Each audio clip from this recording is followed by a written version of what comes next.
Recording, yeah, okay.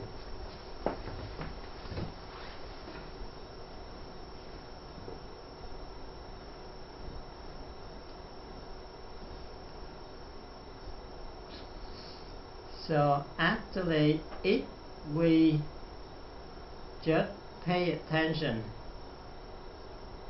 to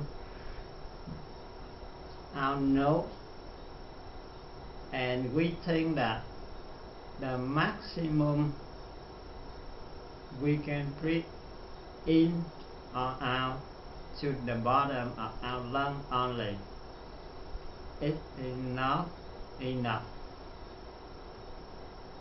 Because think about it, we have two main systems.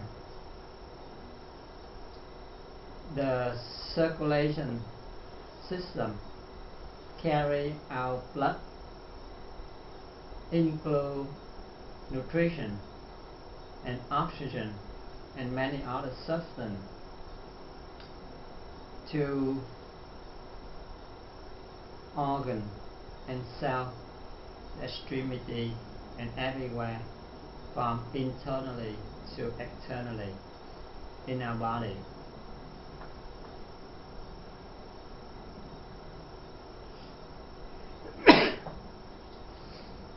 Whatever out there in the nature, the liquid or the water, we consider that the inorganic water, right? And then that inorganic water, when we water the plant, the vegetable, the tree, the fruit, and after we collect all of that, when we eat or when we juice it out, that liquid is the second level. We consider that the organic juice, right? Even though it's still water and it adds on with some ingredient in the soil, in the air, but the second level of liquid now become organic juice. And then when we intake, when we bring that organic juice into our body, if for some reason our intestinal wall cannot accept that, to pass it through from the inside of our GI tract into the bloodstream. You got that, right? So we still don't have a nutrition to nourish our body. But when it passes through the intestinal wall into the bloodstream, that means it goes from the second level to the third level. And by the time when it gets into the bloodstream, into the circulation, our circulation has to be the closed circuit, complete closed circuit. It has to go everywhere throughout our body, from the top of our head to the bottom, to the of our feet, our finger, our toe. For any reason, if that circulation system be broken, that means it's leaking. We have an internal bleeding or external bleeding. That means that circulation system now be broken or leaked. We had a problem. We'll be weak. We'll be sick. So it has to go through 3 different levels, and the final, the third level, has to be the closed circuit, and it has to flow evenly throughout our body, from the internally to externally, to the top to the bottom, everywhere.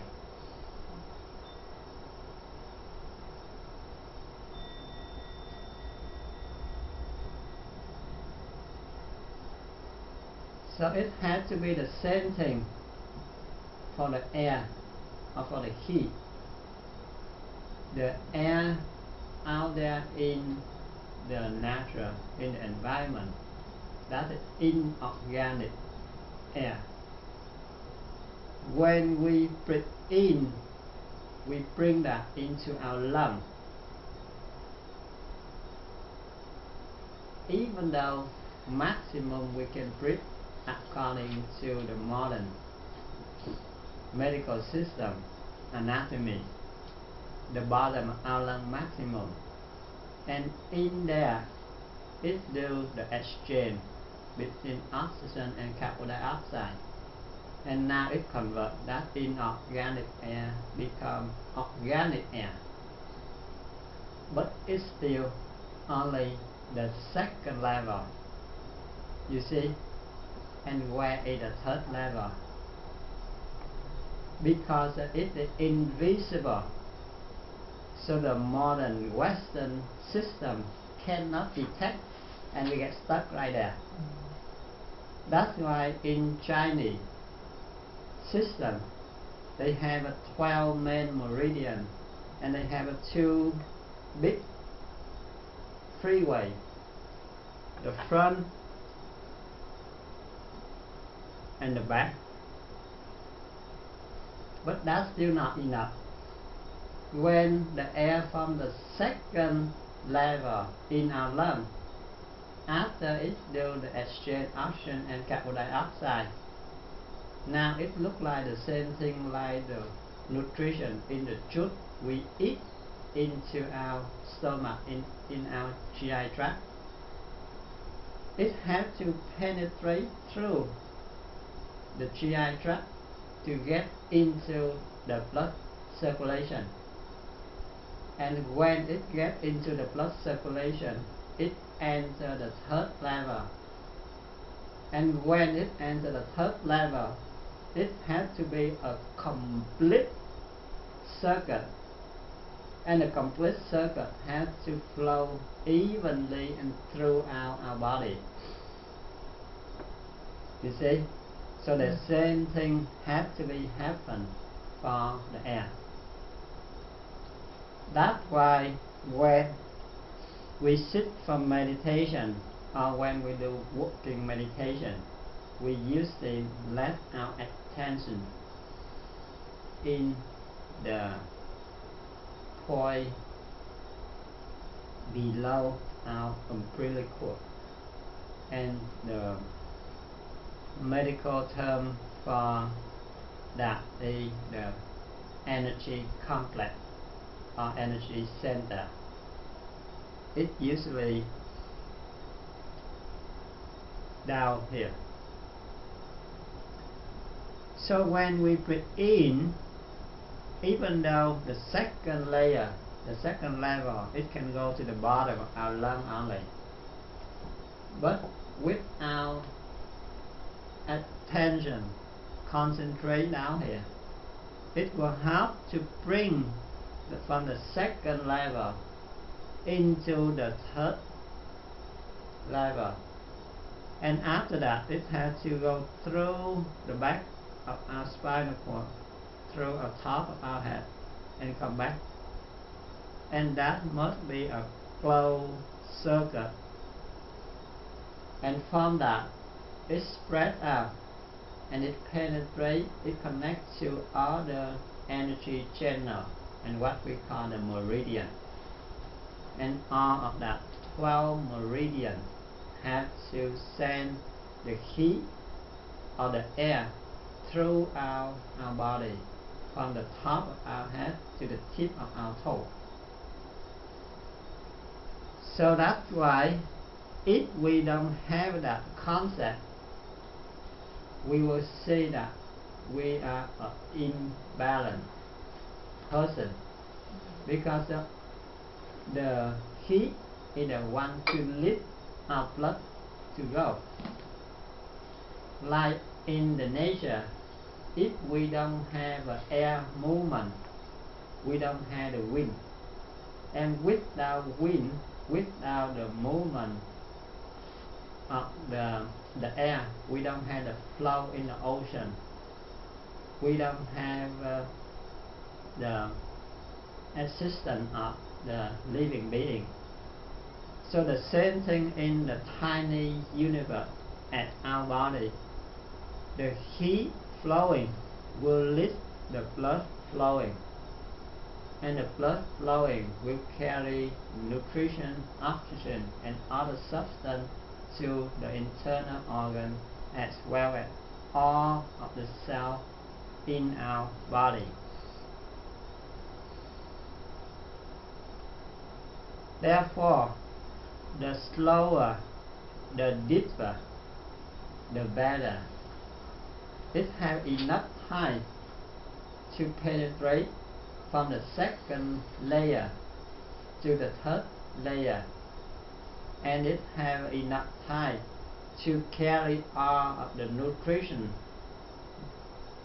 to the place where our body needs, and it takes it back all of the byproduct, all of the toxin to discard.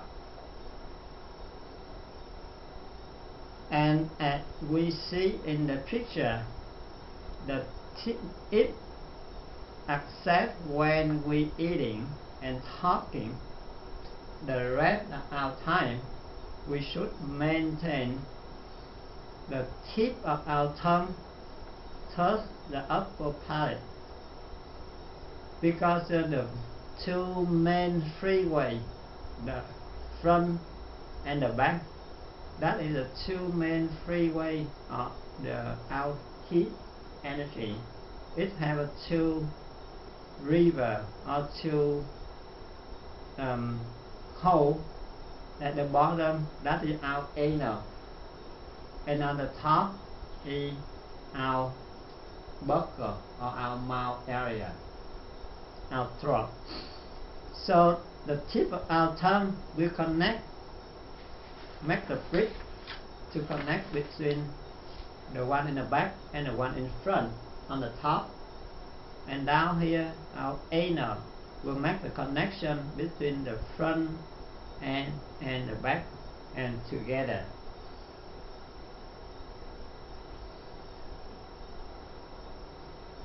And then we recommend to breathe by nose, not by mouth, because in our nose we have many tiny hair play a role as a filter to filter all of the dust, the bacteria, the virus, or any foreign substance in the air, in the environment, not useful for our body.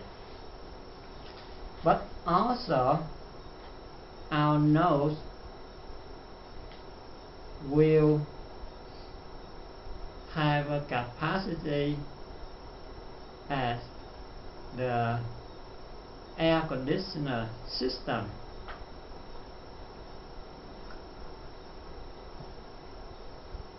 Because the sinus, all of the sinus connect between our nose, our cheek, our front forehead, and the ear area. It connects all together. In this area, before the air gets into the lung, the heat or the temperature in our body will move up here to help make the new air from outside perfectly close to the condition our body needs, as well as the humidity. They have to make it as close as possible to the condition in our lung. If we breathe in by mouth, we don't have the filter to block the dust, the pollen, the bacteria, so it's easy to get infection, upper respiratory infection. And also because in our mouth we have a saliva, so the moisture or the humidity higher than in our lung. So if we breathe in by mouth, we usually feel cold if we don't know how to breathe correctly. That's why normally we should breathe in by nose and breathe out by nose too, because when we breathe out, the outward air will put out whatever stuck in the hair in our nose. It also brings the humidity, the moisture and the temperature in our lungs up to this cavity to do its job for the new air flow outside in. Except when we do exercise, when we start sitting meditation, we breathe in by nose and we breathe out by mouth, because we want to push out as fast and as much as possible the bad air in our lungs and in our body, and we want it to go out more and faster. So that's why we exhale by mouth. The rest are normally we breathe in and breathe out by nose. But at the bottom you see we have some special techniques. Breathe in or out just by one nose only, or we breathe in and breathe out and we contemplate, we imagine certain image or certain color or certain situation. We breathe in and out by mouth only, not by nose. This is only for the therapy, not for the regularly condition, because it contradicts to whatever we just learned.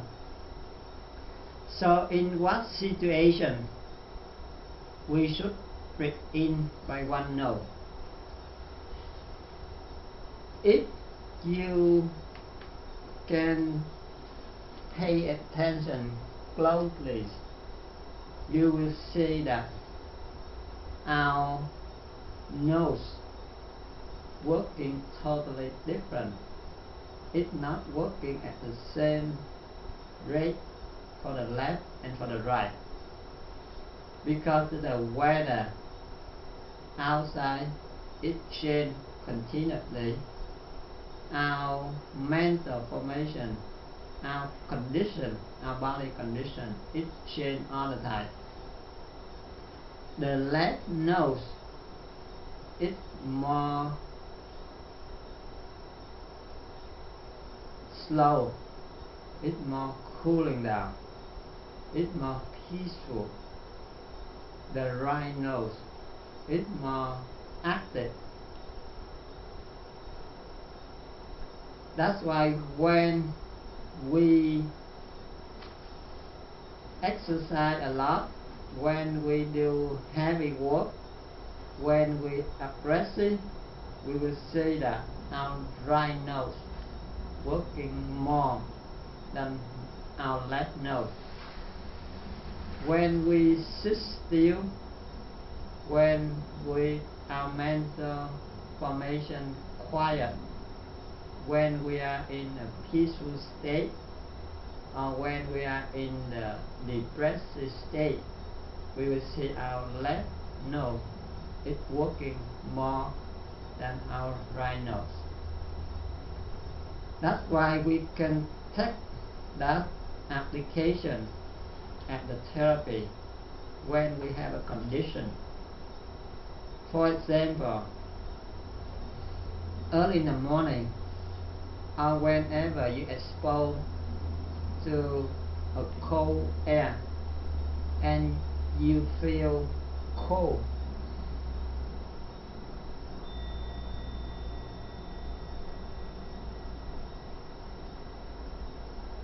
you feel have no energy, you feel depressed, you feel tired, you can hold your left nose and breathe in and breathe out by your right nose only for 5 to 10 minutes.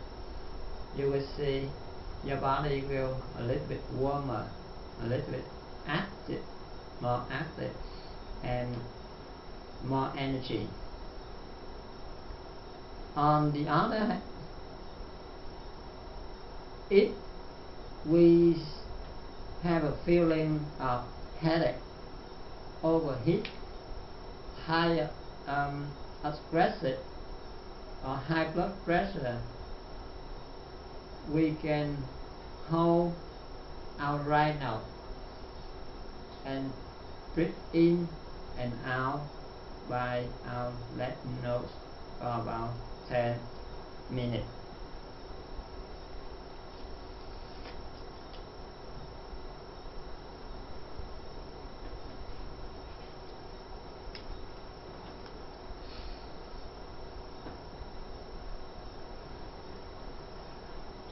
Breathe in and out, combine to contemplate on certain object or any topic, any color. This technique originate from the old time by yogi, and Buddha applied that in the way of concentration to help the mind be more concentrated as well as liberation. And now you see not only in the religious people apply this one, but in healthcare, the healthcare personnel, healthcare professional apply this one for many patients too. For example, when we sitting for relaxation, at the first 3 breaths, we usually breathe in by nose and breathe out by mouth, right? And when we breathe in, we imagine or we contemplate that we bring in all of the new fresh air, on the happiness, on the active from the air into our body to nourish our body.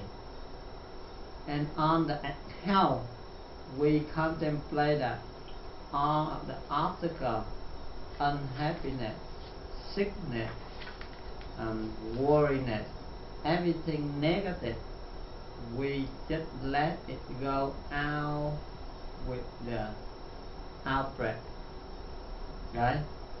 So that we usually contemplate. For people in the Poor Land, they do contemplate on Amitabha, on Bodhisattva, or for Christian, they contemplate on the Mother Maria, on Jesus, on God. So depend on the religion, the object for contemplation were different. In the old time, or right now in India, many different schools still apply that. Or even though in marital art, people still contemplate that, because we can say that like self-hypnosis, we think when we breathe in, we think that we take in, we bring in all the energy or when at certain time we are a healthy, strong, good shape, and for some reason we are going downhill. So we look back at our picture in the past, at the time when we are in good shape, in a good condition, and we imagine that, okay, every day we contemplate, we look at that picture, and when we breathe in, we just think that we bring in all the positive energy, and we will go back to build up our body, physical condition, as well as the energy, the spiritual, the mental state to that level. So day by day the condition will come back, depend on how concentrate we practice. People can training their mind by that technique. Like you see yogi, they can give the mind power to bring the big stone into the powder. They can lay down flat on the floor, and they let the tank of few ton went by, still no problem. They still can stay in a coffin and be dig and put down in the under the ground for many days, many months, and they still alive. That all that training based on the power of our mind and the contemplation. And we already learned about 4 different kinds of nutriment, right? From the 3rd level of volition and the 4th level of consciousness, especially mind consciousness. When we think or when we concentrate enough, the power of our mind can maintain or can reshape whatever we want to do. And when they contemplate the water, the wave in the ocean, a successful meditator, yogi, when he sits in this room, if he contemplates and his mind power strong enough, when we open the door or when we look outside the glass window, we can see in this room not the empty room but all of the big waves like in the ocean. When the yogi contemplate on the color, the same thing. At first they can have a one circle or one point of certain color, and they concentrate on that point until that point it becomes bigger, bigger and bigger, not only in 1 dimension or 2 dimensions. Now it becomes the whole room. The color becomes cover all of his body, because our mind power very strong, and when he concentrates on that color, that means he sends the energy to collect all of the frequency or the wavelength of that color from the universe. Look like we have a few hundred channels in the air right now, but if you just want to listen to BBC channel and you turn on to that exactly channel, and you can hear the BBC voice only, you cannot hear any other voice. But if you want to listen to a friend channel, and you select, you concentrate and you select to that channel, you can hear the new in the friend channel only, not the other. A yogi, when concentrate an emotion to certain color, he will collect and extract the wavelength of that color in the universe, and by mechanism light extracted light, all of the wavelength of a certain color be collected and be preserved in that environment. And it not only can change the person in that environment, it can help to convert all of conditions surrounding.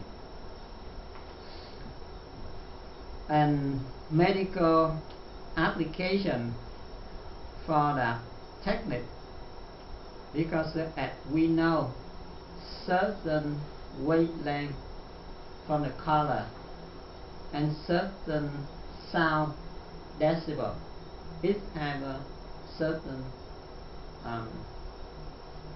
benefit for therapy.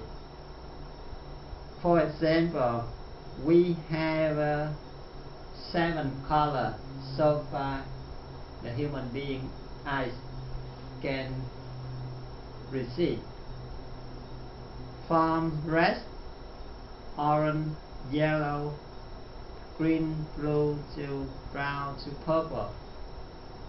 So we already know that it's from very young to very thin. So if a person, for example, he will depressed, chilly, and cold, sick, a doctor may let her contemplate on the orange or red color because that's more young. So if she concentrates strong enough, successful enough, not need to convert all of the surrounding area in her room become the red color, but just one spot, now it becomes bigger and bigger, and that energy, that wavelength can convert her mind condition and her body condition, so she will feel more energy, will feel warmer. On the contrary, when a person is too aggressive, too violent, we may yield the white color, we may yield the blue color, or we may yield the light green color to help to calm that person down. So medical application yield the color and the sound to help the patient in that way, but mainly actually has to base on the meditation, the concentration. The other application just a secondary of mechanism like abstracted and light only, but mainly the benefit will be from the concentration. If the patient mind cannot concentrate, there will be no effect, you see. And then when we should breathe in and out by mouth or holding breath, when we are living in the cold condition or in high altitude, we should practice this one. When we breathe in and out by mouth,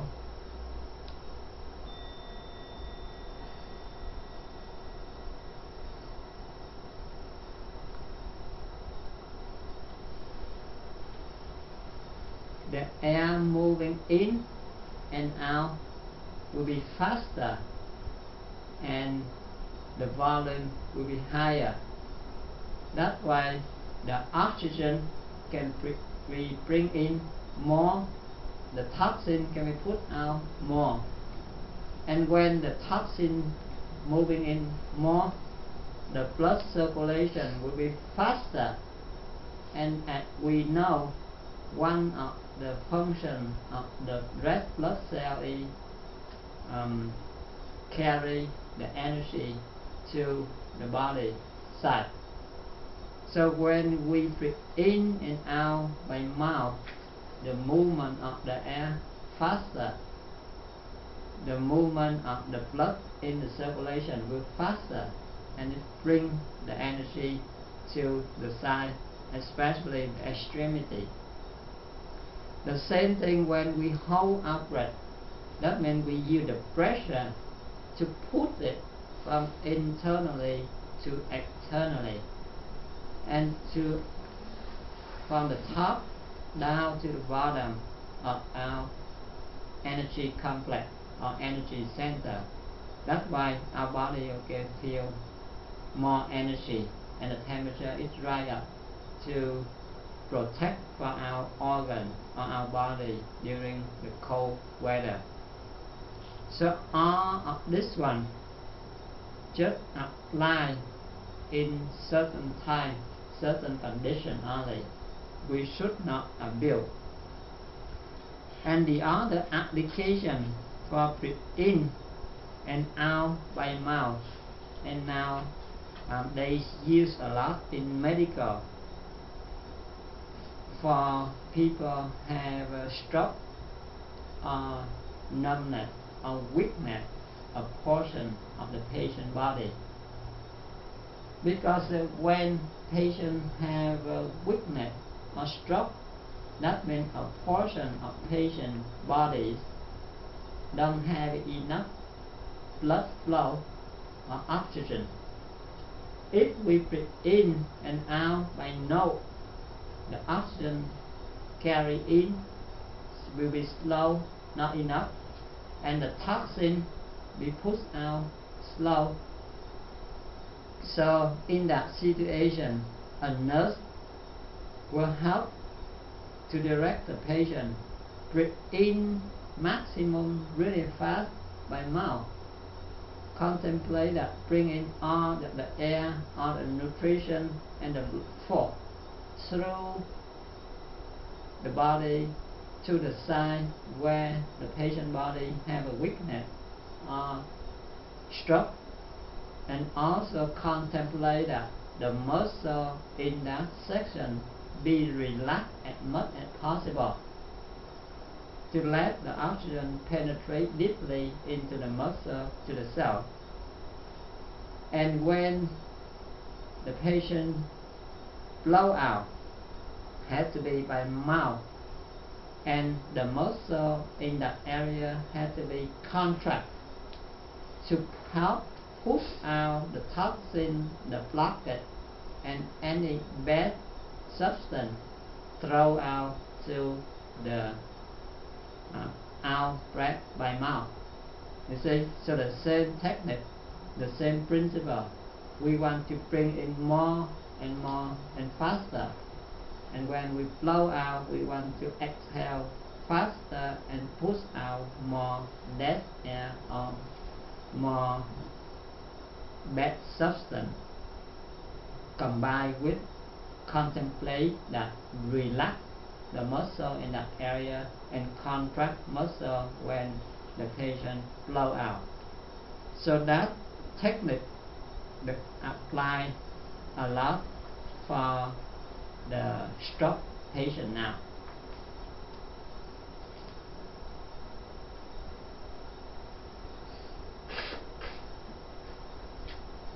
So in conclusion, so far all the normal activity in daily life,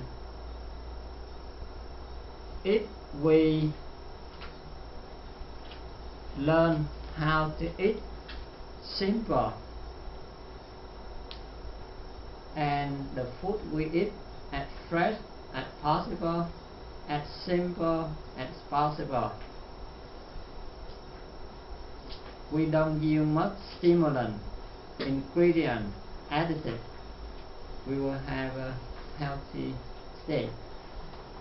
If we're not drinking in the middle of the meal, we drink more in the morning, drink less at night, and try to sip one at a time and leave it in our mouth as long as possible.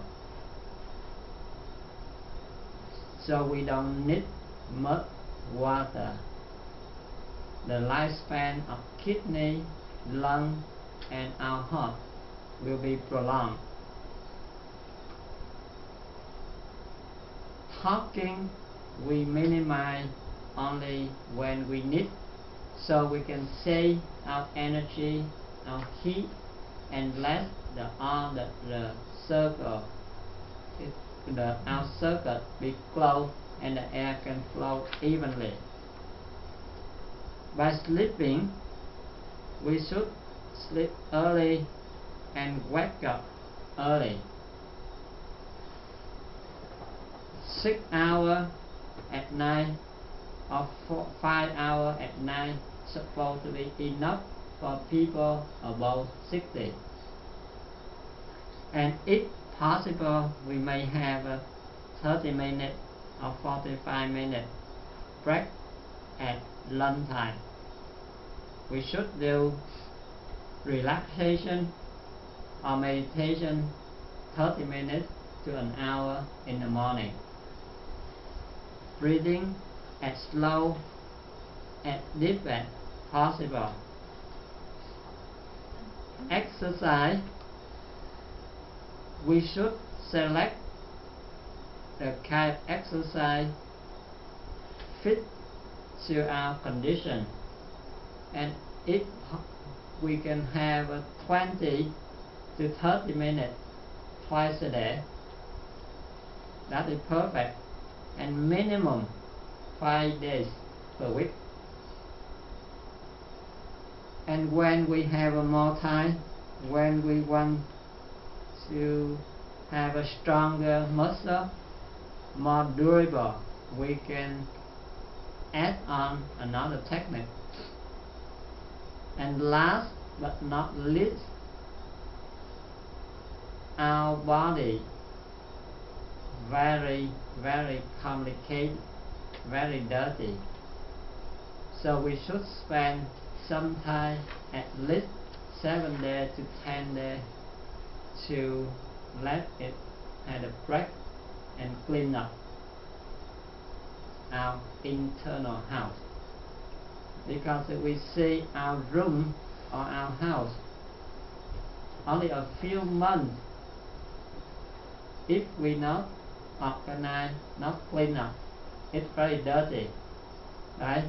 And now our internal house is smaller, it's much more complicated, and for 30 years, 50 years, 60 years, we don't have time to think about that, to clean up.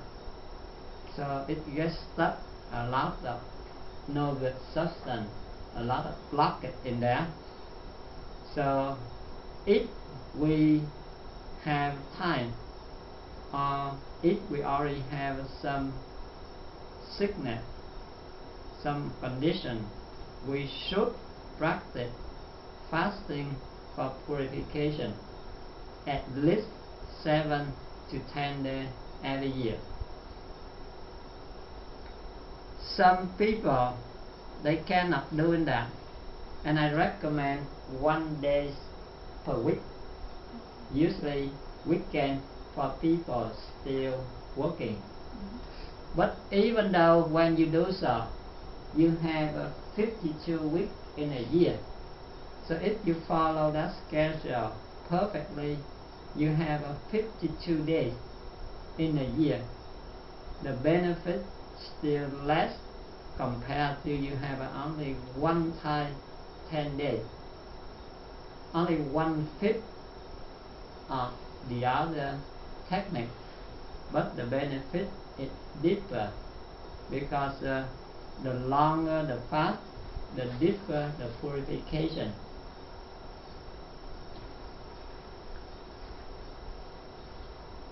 And as you see,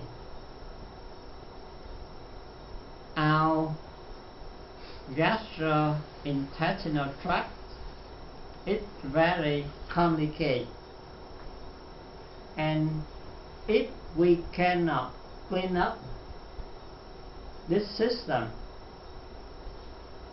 even though we try to use other techniques to purify our blood circulation or our lung, it still not benefit much, because the toxic gradient it's high in here and it's low in the bloodstream.